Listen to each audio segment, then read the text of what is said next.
So this is slide 25, and this is where we're gonna actually kind of bring in our very first math business, all right? It's gonna be pretty simple.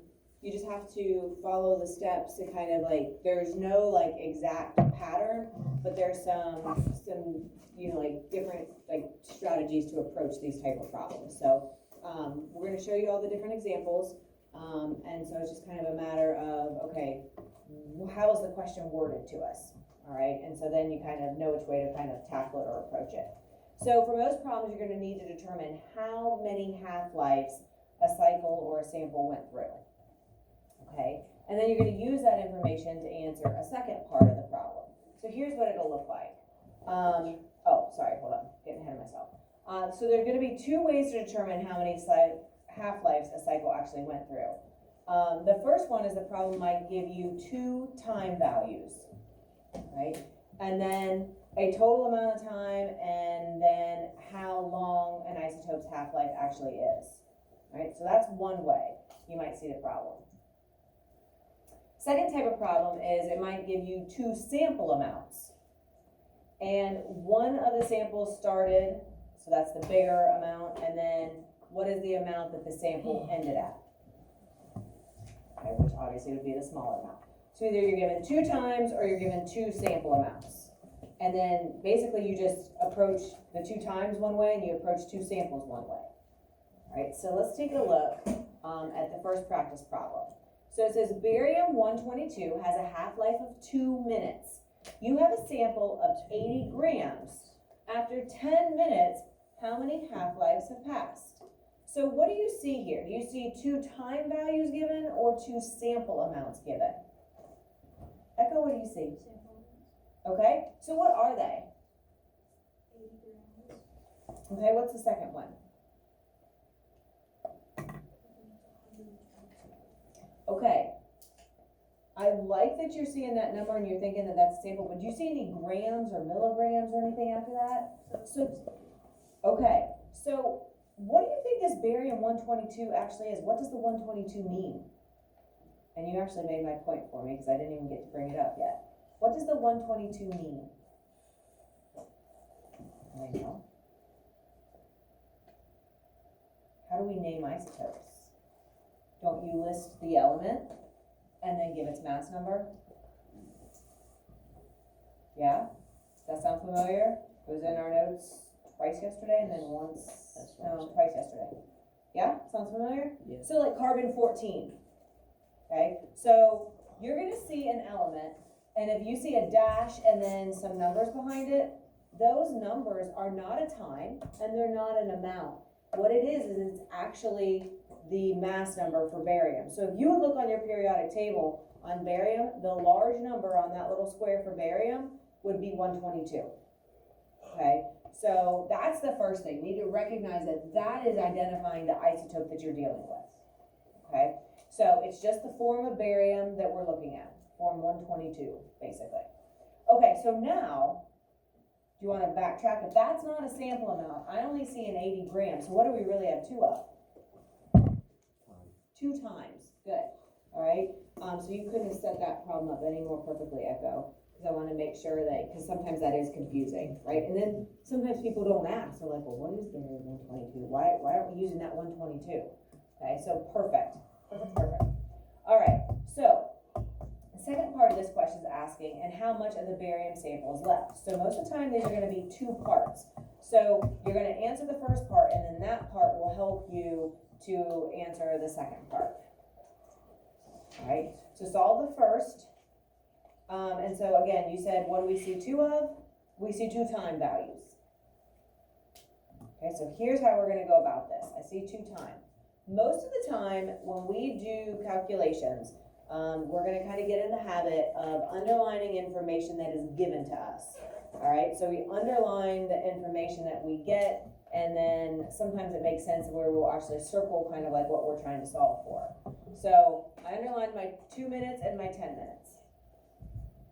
All right, so here's how we're going to solve. If we are given two times, this is the process that you're going to use.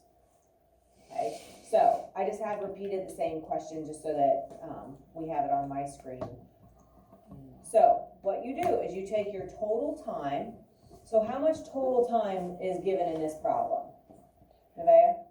10 minutes. So you take your total time of 10 minutes, and then you're gonna divide it by the half-life, which they said was 2 minutes. Okay, so your total time of 10 minutes divided by your half-life of 2 minutes. So, what do you get? 5, right? So 10 minutes divided by 2 minutes gives you 5 half-lives. That is the answer to part 1. How many half-lives have passed? 5. So in that 10-minute period of time, 5 of those half-life cycles have gone by. Okay? Everybody with me so far? Yep. Yes. Do the sign out and be as quick as you can. Brooke. Better be an emergency, we leave it. Okay, that's all Because the these details we guys need to know. Crocs and 4-wheel drive all the time. Okay. Second part of the question is how much of the barium sample is left? All right, so we can't forget to solve that part. So let's think about what we already know. All right, we know that we started with 80 grams. Agreed?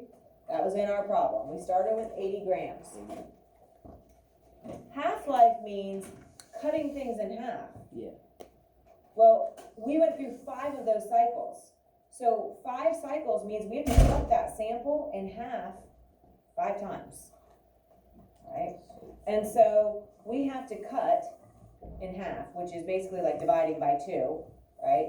We have to cut our 80-gram sample in half 5 times. That's what half-life means. You go through half of those, you cut it in half 5 times. How does that equal? Okay? Now, Sounds about right. a lot of times people want to just take 80 and divide it by 5. That's what I was thinking. Nope, you're already ahead of me, right?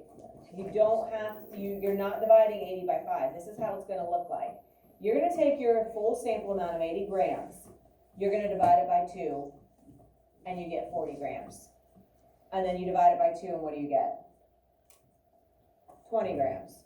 And then you divide it by 2. What do you get? And then you divide it into again, and what do you get? Good. And then you divide it in half one more time 2.5. to get 2.5 grams. You have used 1, 2, 3, 4, 5 half-life cycles. That's what you just determined. So what is 80 divided by 5? Not 2.5. Not 2.5, right? 80 divided by 5? Kind of. Anybody? Over 10. What do you want? 8. Oh, 8 divided by, yeah. 80 divided by 5? What? 16? 17. 18? 20, 25, 30, 35, 40. Oh my God, your calculator is so slow. Yeah, I know, I don't. So 80 divided by 5, we agree that it's not going to be 2.5. 16? That was Yeah, that was right. Nice Yay. snort, Good. nice snort. So 16 is most definitely not 2.5. Trying to prove you can't just take 80 divided by 5. What you're talking about is 1 half-life cycle. And then how much is left? Well, that 40, well, you have to cut that in half. Now cut that in half. Now cut that in half. And now cut that in half. All right? Try not to do these in your head. Actually write it out, because it gets really easy to be like, hit divide by 2, divide by 2, divide by 2, divide by 2 in your calculator. But then you lose track of how many times you actually divided by 2. So actually writing it out, like I'm going to show you, saves you from going too far with your cutting in halves or not going far enough. Okay? So be sure that you have cut or divided the sample in half 5 times. And so it's easy to divide 1 too many times or 1 too few times. So again, please write it out. And so look, we divided in half once, twice, 3 times, 4 times, and 5 times. I didn't stop at 5, and I didn't go 1 more and get 1.25, right? You only cut it in half 5 times. Is it always gonna be cut in half 5 times? No, it will always get cut in half, but that's why you have to figure out how many cycles it went through first. okay? So if it was still had a half-life of 2, but it started at 8 minutes, then you would have only gone through 4 half-lives. Okay, so it will change, good question. Okay? So 2.5 grams of the barium is left after 10 minutes have gone by. That's one last time. And we are going to stop there, so we will look at how to do the next type tomorrow.